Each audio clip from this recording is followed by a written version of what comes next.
Directrice générale voulait trouver un mari qui ne soit pas intéressé. Elle s'est donc déguisée en mendiante et est restée dans la rue pendant 3 jours et 3 nuits. Ce jour-là, un livreur qui venait de terminer son travail est passé devant elle, voyant qu'elle était si jeune et vivait déjà comme une mendiante. Sans réfléchir, il a jeté 10 $ dans son bol. Cela a immédiatement fait naître de la sympathie chez la femme pour lui, juste au moment où le livreur se retournait pour partir. Elle l'a attrapé par le bras et lui a dit que l'argent ne suffisait pas pour payer le billet de retour chez elle. Elle lui a demandé de bien vouloir lui donner 100 $ de plus. Le livreur est resté figé en entendant cela. Il lui a expliqué que même en travaillant une journée entière, il ne gagnait pas autant.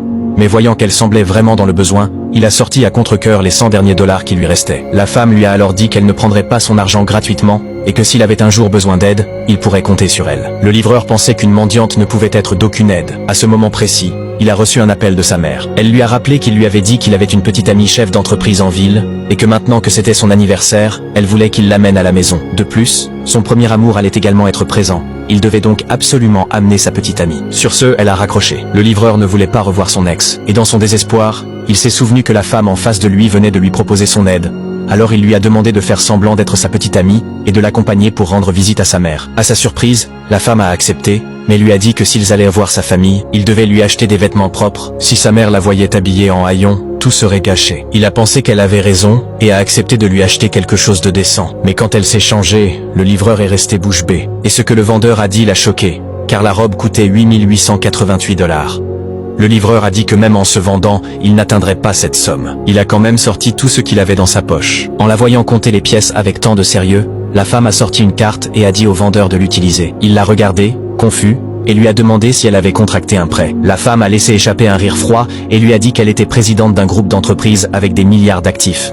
Mais le livreur ne l'a pas cru, et, pour économiser de l'argent, l'a emmené dans son village en tracteur. Pendant le voyage, il lui a demandé de ne pas révéler son identité, et si sa mère posait des questions, elle devait dire qu'elle gagnait 200 000 $ par an, et qu'elle savait tuer des cochons et désosser des moutons. Ensuite, il lui a remis un faux certificat de mariage, et ils sont allés ensemble chez lui, comme prévu. Sa mère, en voyant une si belle belle-fille, fut immédiatement heureuse, et, remarquant sa belle silhouette, dit qu'elle lui donnerait sûrement 8 petits-enfants. Mais juste à ce moment-là, l'ex-petite amie est arrivée, et sans dire un mot, a sorti une enveloppe contenant 5 000 $, et a offert une voiture de luxe à la mère, en disant qu'elle pourrait maintenant aller au marché en voiture. Elle a ensuite affirmé qu'ils seraient bientôt une seule famille. Mais en voyant une autre femme dans la maison, elle a directement demandé au livreur qui elle était. Il a répondu que c'était sa nouvelle petite amie et qu'ils étaient déjà mariés. L'ex s'est mise en colère et lui a crié comment il pouvait la quitter, elle qui était manager d'entreprise. La mère a essayé de la calmer et lui a dit que sa nouvelle petite amie était une grande chef en ville.